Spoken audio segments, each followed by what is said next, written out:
જે દીકરાઓ પોતાની માના દિલને દુભાવશે ને પરમાત્મા કોઈ દિવસ સુખ નહીં આપે એટલું યાદ રાખજો દોસ્તો. અરે માં ગમે એવી હોય તો એ માં છે એટલું યાદ રાખજો.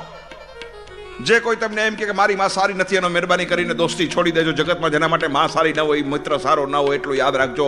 માં જેવું જગતની માલિકો કોઈ ઉત્તમ પાત્ર નથી એટલું યાદ રાખજો. જગતના બે જ પ્રેમ નિસ્વાર્થ પ્રેમ છે. એક પ્રેમ છે માં અને દીકરાનો, અને બીજો પ્રેમ છે દીકરી અને બાપનો. બાકી બધા પ્રેમમાં સ્વાર્થની સુગંધ આવે છે એટલું યાદ રાખજો.